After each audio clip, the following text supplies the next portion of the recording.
भारत माता की।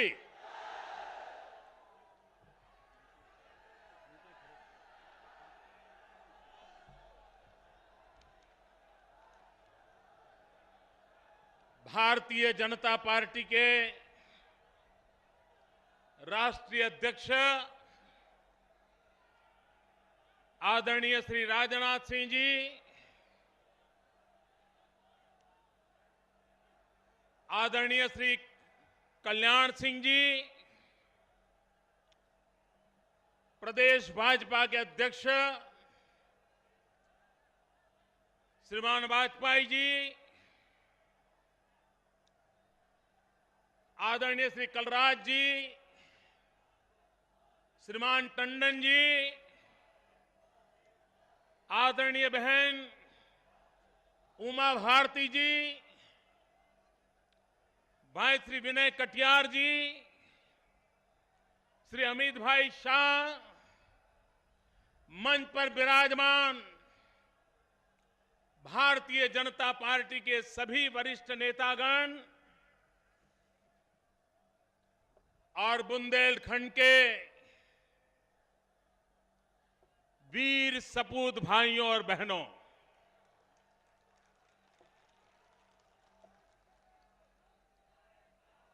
ये मेरा सौभाग्य है कि आज मुझे इस वीर भूमि के आशीर्वाद प्राप्त करने का अवसर मिला है।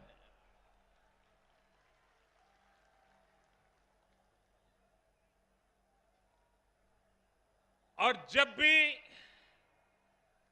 1857 के स्वातंत्र संग्राम की बात आती है तो बुंदेलखंड का परचम, झांसी का परचम पूरे हिंदुस्तान में नई ऊंचाइयों के दर्शन कराता है।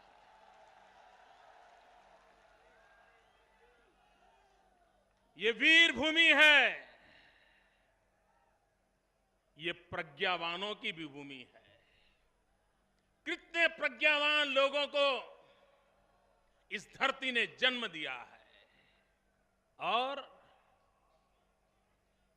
जिसके लिए हमारी वर्तमान पीढ़ी गर्व करती है, वो हॉकी के जादूगर ध्यानचंद जी इसी मिट्टी की पैदाश थे। उस धरती को मैं नमन करता हूं। भाइयों बहनों, मैं आज आपके पास रोने धोने के लिए नहीं आया हूं।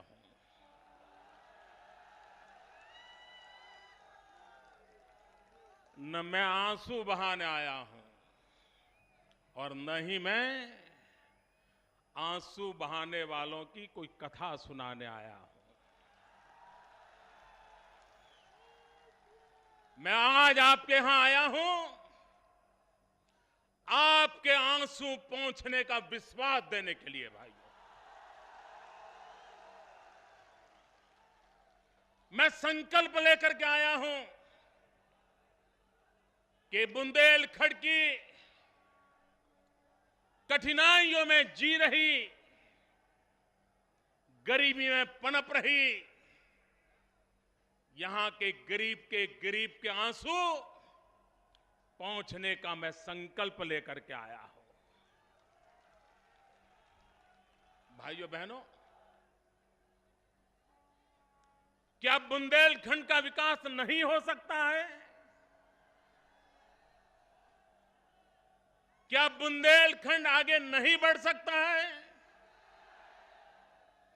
क्या यहां की जनता में दम नहीं है? क्या यहां के किसानों में दम नहीं है? अगर दम नहीं है तो लखनऊ और दिल्ली में नहीं है।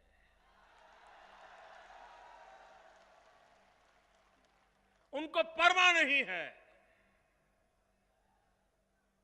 भाइयों बहनों, मैं हवाई जहाज से आ रहा था, हेलीकॉप्टर से यहां ऊपर से देख रहा था। इतनी सारी नदियां, इतना पानी, उसके बाद भी बुंदेलखंड प्यासा क्यों है, यहां की धरती सूखी क्यों है, यहां का किसान आत्महत्या करने के लिए मजबूर क्यों होता है।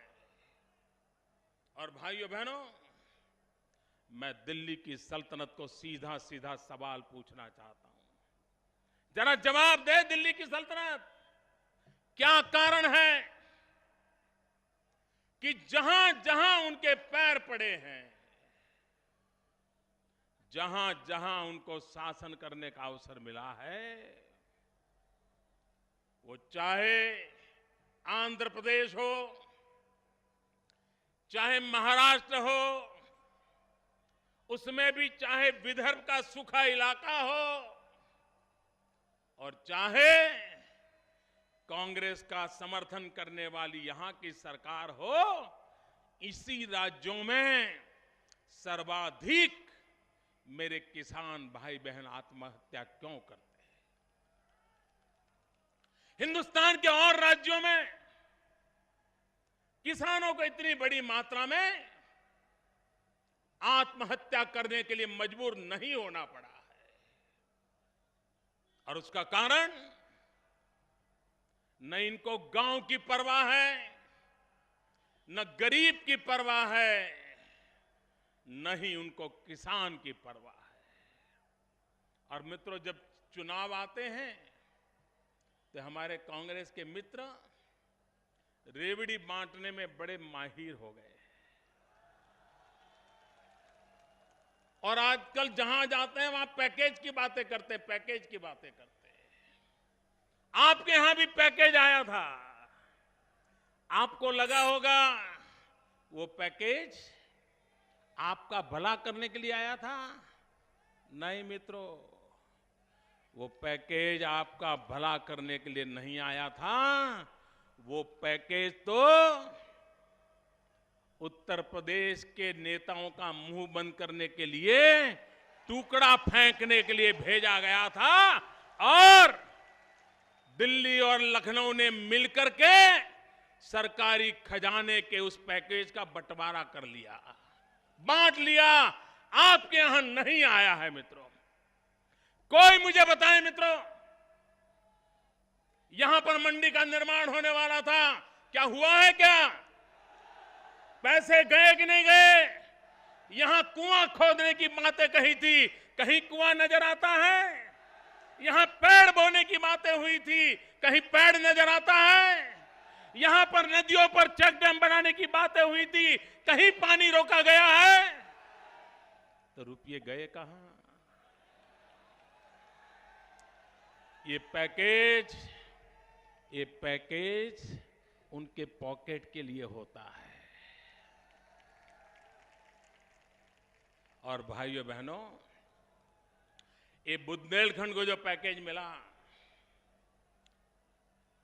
उसका आधा हिस्सा उत्तर प्रदेश वाले बुंदेलखंड के हिस्से को मिला, और आधा मध्य प्रदेश वाले बुंदेलखंड के हिस्से को मिला।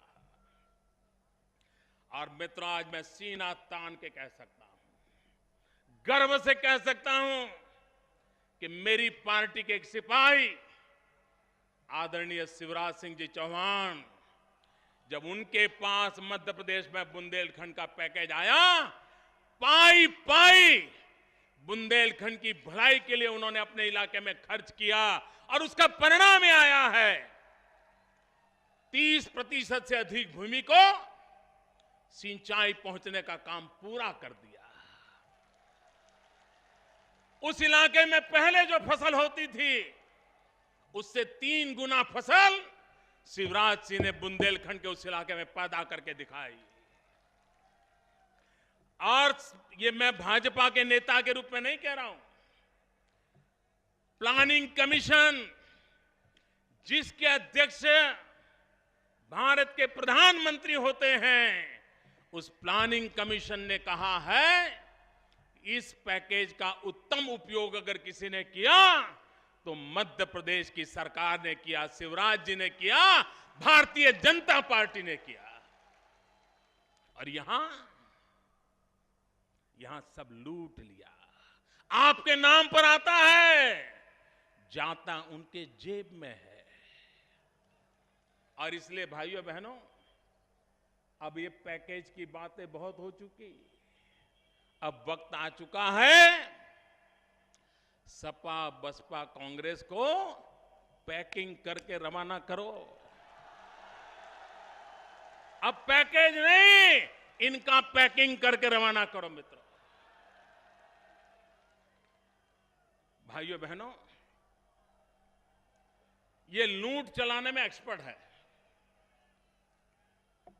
आप देखिए, ये समाजवादी पार्टी यहां जो कारनामे करती है ना, राम मनोहर लोहिया जी जहां भी होंगे, उनको इतनी पीड़ा होती होगी, इतनी पीड़ा होती होगी जिसकी हम कल्पना नहीं कर सकते मित्र। और ये सबका लूटते हैं, सबका। ये सबका का मतलब है समाजवादी का स, बहुजन का ब, कांग्रेस का का। ये सबका लूटते हैं। ये तीनों तिकड़ी उत्तर प्रदेश को, बुंदेलखंड को तबाह करके रख दिया है मित्रों। उत्तर प्रदेश में मैंने भी दौरा किया है। मैंने करीब करीब यहां के हर जिले में जब संगठन का काम करता था, मैंने भ्रमण किया है। मैंने यहां के लोगों को जाना है, समझा है, यहां की प्राकृतिक संपदा को समझा है। और मैं विश्वास से कहता हूं मित्रों, उत्तर प्रदेश के पास इतना सामर्थ्य है, ये उत्तर प्रदेश अकेला अपने बलबूते पर पूरे हिंदुस्तान की गरीबी को मिटा सकता है। ये ताकत उत्तर प्रदेश में है। लेकिन न उनको विकास करने में रुचि है, न यहां के नौजवानों का भविष्य बनाने में रुचि है। उन्हें सिर्फ सत्ता के गणित बिठाना, तड़जोड़ की राजनीति करना, भाई से भाई को लड़ाना, हर किसी को बांटते जाना, यही इनका कारोबार है।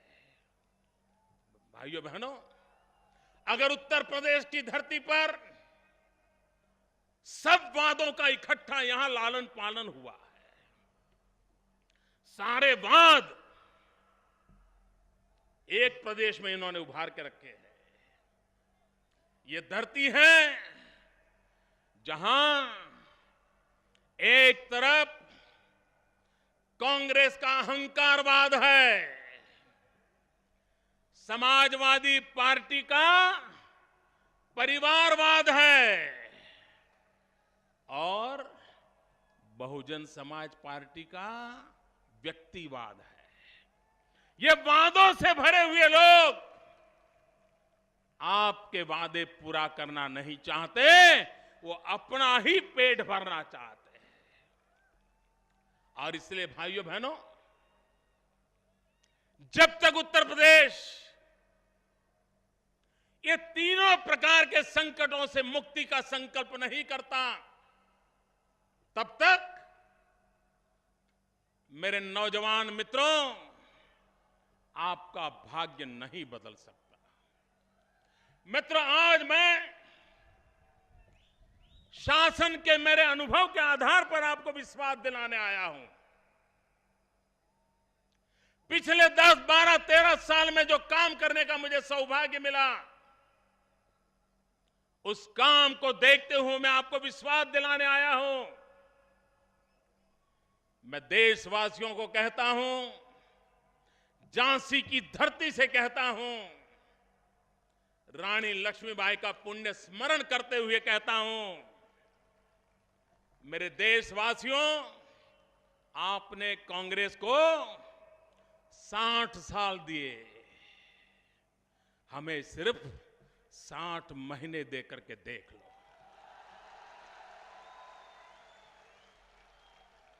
60 60 साल में उन्होंने जो तबाह किया है, बर्बाद किया है, मित्रों, भारतीय जनता पार्टी के सिपाही के नाते मैं विश्वास देता हूं कि अगर भारतीय जनता पार्टी को 60 महीने के लिए भी आपने अवसर दिया, हम आपकी तकदीर भी बदल देंगे, देश की तस्वीर भी बदल देंगे। मित्रों,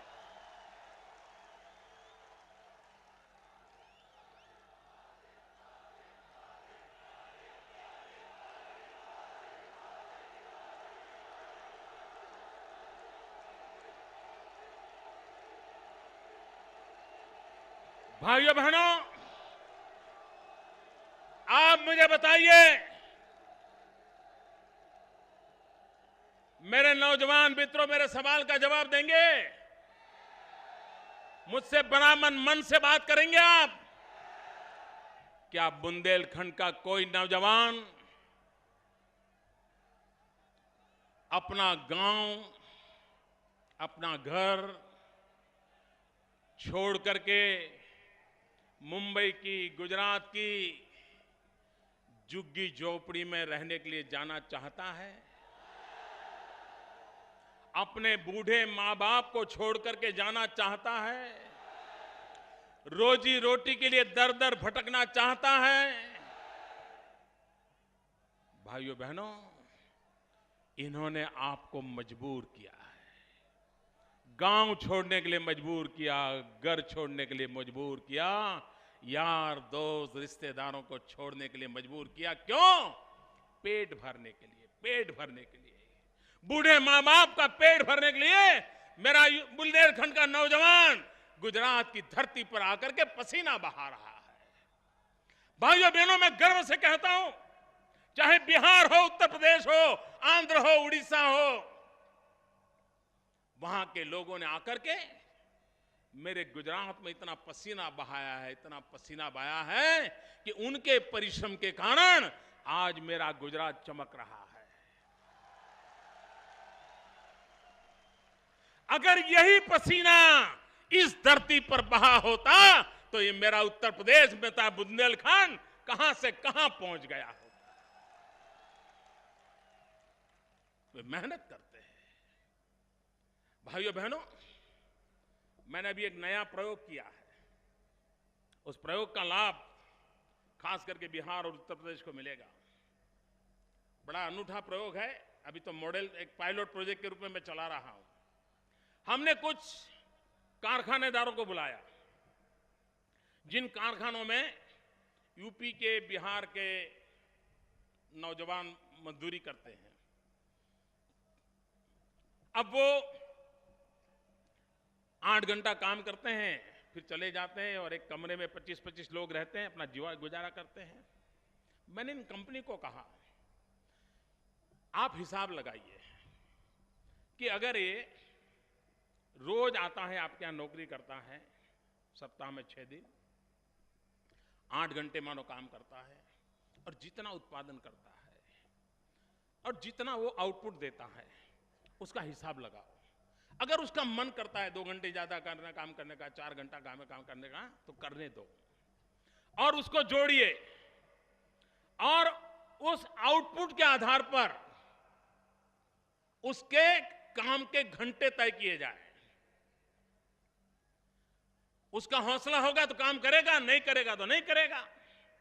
मित्रों, पायलट प्रोजेक्ट चालू किया। यहां के जो नौजवान वहां काम करते हैं, वो 8 घंटे के बजाय 10 घंटे, 12 घंटे, 13 घंटे काम करने लगे, और जो काम 1 साल में कर सकते हैं, वो काम वो 6 महीने में करने लग गए। मैंने कहा, ये नौजवान जो 6 महीने में काम करते हैं, उनको तनख्वाह के साथ 6 महीने की छुट्टी दो, और उनको छुट्टी तब कब देनी है? जब यहां खेती की मौसम हो, खेत का काम निकला हो, वो 6 महीने अपने घर रहेगा, कारखाने में उसका पगार चालू रहेगा, यहां मां बाप के साथ खेत में काम करेगा, फिर 6 महीने वहां आएगा। ये पायलट प्रोजेक्ट मैंने किया है। अगर ये सफल हो गया तो मेरे उत्तर प्रदेश के नौजवान मेरे गुजरात का भी भला करेंगे और उत्तर प्रदेश का भी भला करेंगे। ये विचार हमें क्यों आया? ये विचार हमें क्यों आया? क्योंकि हम मानते हैं कि मेरे उत्तर प्रदेश का नौजवान, उसका मन करता है अपने गांव में, अपने पुरखों की जो जमीन है उसमें भी वो कुछ करें, उसको अवसर मिलना चाहिए। मित्रों, दिल्ली के पास सोचने के लिए समय ही नहीं है। आप मुझे बताइए मित्रों, अब लोकसभा का चुनाव दरवाजे खटखटा रहा है कि नहीं खटखटा रहा है? लोकसभा का चुनाव दस्तक दे रहा है ना? ये दिल्ली वालों ने अपने काम का हिसाब देना चाहिए कि नहीं देना चाहिए? उन्होंने क्या किया क्या नहीं किया वो कहना चाहिए कि नहीं कहना चाहिए? और कहते हैं क्या? ये शाहजादे उनके घूम रहे हैं, क्या बोल रहे हैं जी? जवाब दो भाई, ये भ्रष्टाचार को आपको क्या कहना है? जवाब दो ना। क्यों नहीं दे रहे हो जवाब? ये महंगाई, ये माताओं बहनों पर बलात्कार, जो जवाब देने को तैयार नहीं आप मुझे बताइए, ये चुनी हुई सरकार जनता की सेवक है कि नहीं है? जनता को जवाब देना चाहिए कि नहीं देना चाहिए? ये अपने आप को बादशाह मानते, अपने आप को शाहजादे मानते हैं, वो जनता को जवाब देने को तैयार नहीं है। और मैं अभी तो सुन रहा हूं मित्रों, शाहजादे ने जो भाषण किया है, मैं गंभीर सवाल उठाना चाहता हूं। उन्होंने कहा कि जब मेरी दादी मर गई,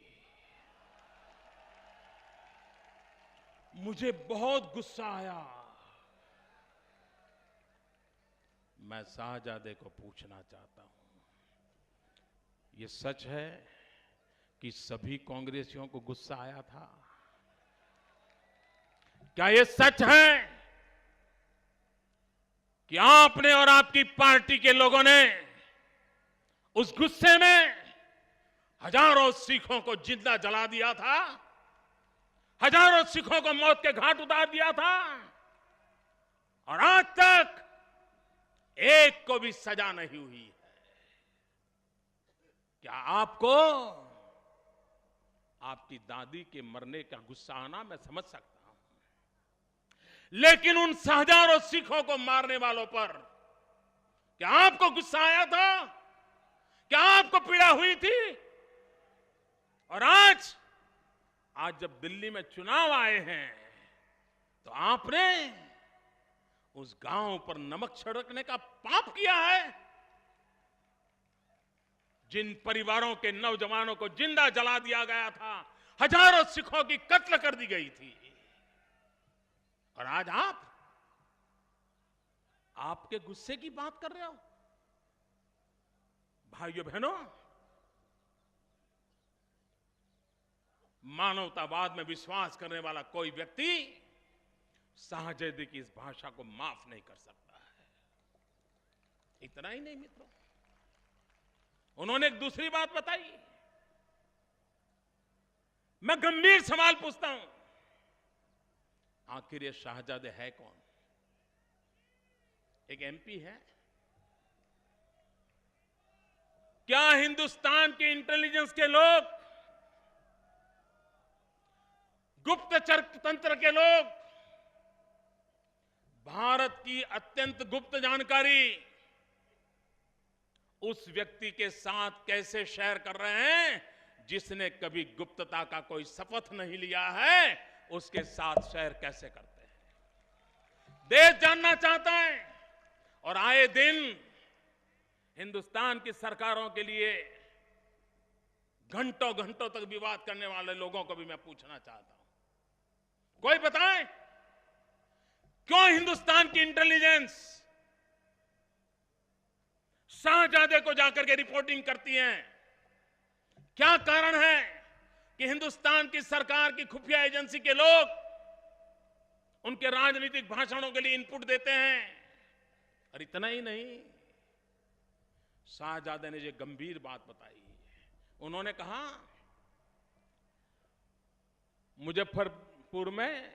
मुजफ्फरनगर में आईएसआई कुछ मुस्लिम नौजवानों के संपर्क में है। शाहजादे, सरकार आपकी है, देश पर हुकूमत आपकी है, आपकी पार्टी की है। क्या कारण है कि आईएसआई आपके नाक के नीचे उत्तर प्रदेश के गलियारे में जाकर के अपने पैर पसारने की ताकत रखती है? आप कर क्या रहे हो?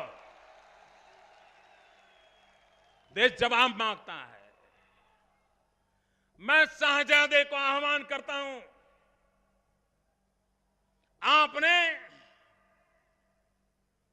उस दंगों के कारण जो पीड़ित नौजवान रिलीफ कैंप में रह रहे हैं, उन पर एक गंभीर आरोप लगाया है।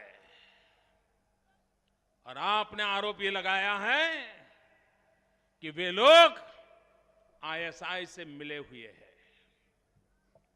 शाहजादे साहब, आपका जिम्मा है, वो कौन नौजवान है उनके नाम घोषित करो, सार्वजनिक करो। वे कौन है जो आईएसआई के साथ मिले हैं? और अगर नाम घोषित नहीं करते हो, किसी कौम पर इस प्रकार का इल्जाम लगाने से पहले आपका जिम्मा बनता है कि आईएसआई, ये पाकिस्तान की खुफिया एजेंसी, हिंदुस्तान के उन कौन नौजवानों के साथ जुड़ी हुई है, उसके नाम घोषित करो। और अगर नाम नहीं है, हिंदुस्तान के उन नौजवानों की आप सार्वजनिक रूप से माफी मांगो।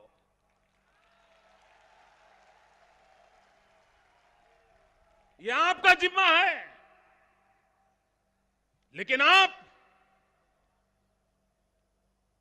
हिंदुस्तान में, मुझे तो हैरान हूं मैं, ऐसा लग रहा है कांग्रेस पार्टी और ये दिल्ली की सरकार, ऐसा लगता है कि जैसे वो कोई न्यूज एजेंसी है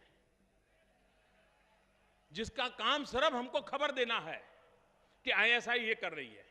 अरे तुम्हारा काम खबर देना है कि आईएसआई को ठीक करने का काम है भाई?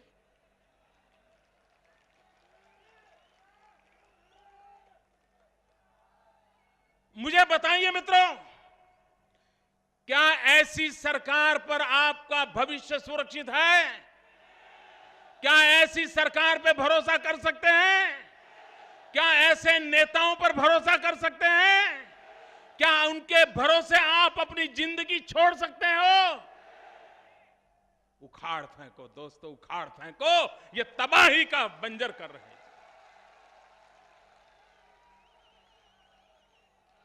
और इसलिए भाइयों बहनों,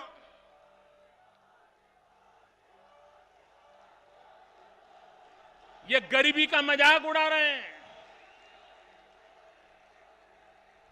इनके लिए गरीबी एक मजाक का साधन बन गया है।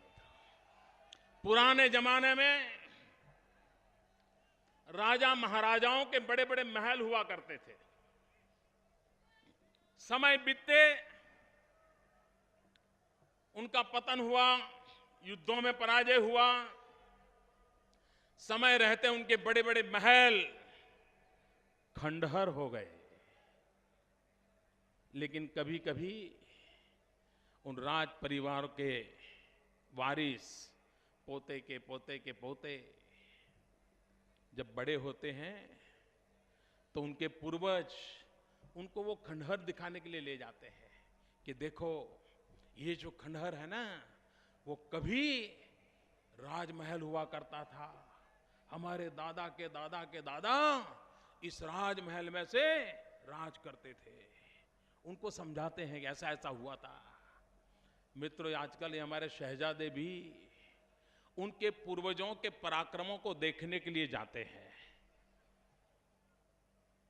वो भी देखने के लिए जाते हैं कि हमारे पूर्वजों ने क्या पराक्रम किए, हमारे पिताजी ने क्या पराक्रम किया, हमारी दादी जी ने क्या पराक्रम किया, हमारे नाना जी के क्या पराक्रम किया।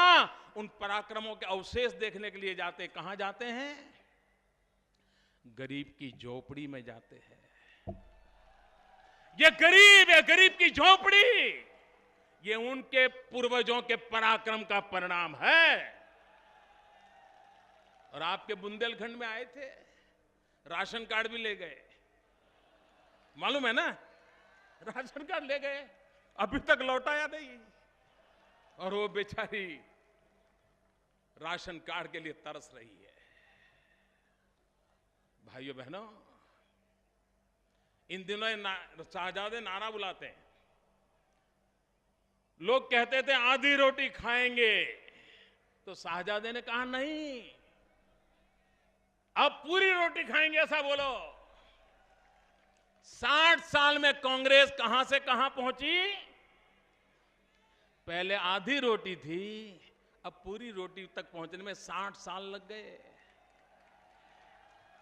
भैया, आधी रोटी से पूरी रोटी में अगर 60 साल लग गए, तो पेट भर रोटी में और 100 साल लगा देंगे, 100 साल लगा देंगे। क्या आप इंतजार करना चाहते हो? गरीबों की मजाक उड़ा रहे हैं।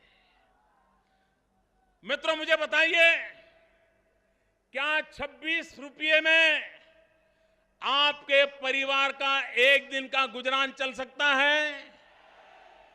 आपका गुजारा 26 रुपये में हो सकता है? शहर में रहने वालों का 32 रुपये में गुजारा हो सकता है? 32 रुपये में परिवार के सबकी चाय भी हो सकती है? प्रधानमंत्री जिस प्लानिंग कमीशन के अध्यक्ष है, वो प्लानिंग कमीशन कहता है कि अगर आप 26 रुपये से ज्यादा कमाते हो, अगर आप 32 रुपये से ज्यादा कमाते हो, तो आप गरीब नहीं हो। ये इनकी मानसिक गरीबी देखिए, इनकी मानसिक गरीबी देखिए। ये लोग गरीबों का भला नहीं कर सकते। भाइयों बहनों, गरीब कैसे गुजारा करता है, किस प्रकार से अपनी जिंदगी गुजारा करता है, उसका इन्हें पता तक नहीं है मित्रों। और इसलिए भाइयों बहनों, इस देश में हम सबका संकल्प होना चाहिए, कांग्रेस मुक्त भारत, सपा मुक्त भारत, बसपा मुक्त भारत। ये सबका लूटने वालों को जब तक आप विदाई नहीं देंगे, आपका भला नहीं होगा। भाइयों बहनों, इसी धरती से 1857 में एक नारा गूंजा था, अपने बच्चे को पीठ पर बिठा करके वीरांगना लक्ष्मीबाई ने नारा दिया था, मेरी झांसी नहीं दूंगी। कहा था ना, मेरी झांसी नहीं दूंगी। मित्रों, 1857 का स्वतंत्रता संग्राम रोटी और कमल एक क्रांति के प्रतीक बने थे। भाइयों बहनों, 1857 का संग्राम रोटी और कमल के प्रतीक को लेकर के आया था और बुंदेलखंड जाग उठा था। भाइयों बहनों, आज फिर एक बार लक्ष्मीबाई की धरती पर हम कमल लेकर के आए हैं। मित्रों, और लक्ष्मी कहां विराजित होती हैं? लक्ष्मी कमल पर ही विराजित होती है। अगर कमल है तो लक्ष्मी आएगी, और लक्ष्मी आएगी तो रोटी आना पक्का है। दोस्तों, ये क्रांति लानी है। भाइयों बहनों, लक्ष्मीबाई ने उस दिन ललकार किया था, उसने कहा था, नहीं दूंगी, नहीं दूंगी, मेरी झांसी नहीं दूंगी। भाइयों बहनों, मेरे साथ एक नारा बुलाएंगे? मित्रों, मैं कहूं वो नारा बुलाएंगे? पूरी ताकत से बुलाएंगे? मित्रों, मैं कहूंगा, आप जरा मेरा नारा समझ लीजिए। ये बुंदेलखंड की धरती की आवाज है। मित्रों, रानी लक्ष्मीबाई ने कहा था, नहीं दूंगी, नहीं दूंगी, मेरी झांसी नहीं दूंगी। मित्रों, मैं कहता हूं, बेईमानों को नहीं देंगे, नहीं देंगे। आप कहिए, मेरा देश नहीं देंगे। बेईमानों को नहीं देंगे, नहीं देंगे। 2 बार बोलिए, बेईमानों को नहीं देंगे, नहीं देंगे। बेईमानों को नहीं देंगे, नहीं देंगे। बेईमानों को नहीं देंगे, नहीं देंगे। मित्रों, यह देश हम बेईमानों को नहीं देने देंगे। भाइयों बहनों, लूट चली है। भाइयों बहनों, भारतीय जनता पार्टी ने मुझ जैसे एक सामान्य व्यक्ति को, पिछड़े परिवार में पैदा हुआ, रेल के डिब्बे में चाय बेचने वाला बच्चा, ये पार्टी की महानता देखिए, ये भारतीय जनता पार्टी के संस्कार देखिए। ऐसे गरीब परिवार के, पिछड़े परिवार के बच्चे को देश के प्रधानमंत्री पद का उम्मीदवार घोषित किया है। लेकिन भाइयों बहनों, आप मुझे प्रधानमंत्री मत बनाइए। भाइयों बहनों, आप मुझे प्रधानमंत्री मत बनाइए। आप मुझे चौकीदार बनाइए, चौकीदार। और भाइयों बहनों, मैं दिल्ली में जाकर के चौकीदार की तरह बैठूंगा और आपको विश्वास दिलाता हूं, आप ऐसा चौकीदार बिठाओगे, मैं हिंदुस्तान की तिजोरी पर कोई पंजा नहीं पड़ने दूंगा। इस देश के खजाने पर किसी पंजे को पड़ने नहीं दूंगा मित्रों। और इसलिए मैं चौकीदार के नाते आपकी सेवा करना चाहता हूं। आपने उनको 60 साल दिए, हमें 60 महीने देकर देखिए, हम तकदीर भी बदलेंगे, तस्वीर भी बदलेंगे। भारत माता की, पूरी ताकत से मेरे साथ बोलिए, भारत माता की। दोनों मुट्ठी बंद करके पूरी ताकत से बोलिए। ये मीडिया वाले आपकी फोटो लेना चाहते हैं। भारत माता की, भारत माता की। वंदे वंदे वंदे वंदे वंदे।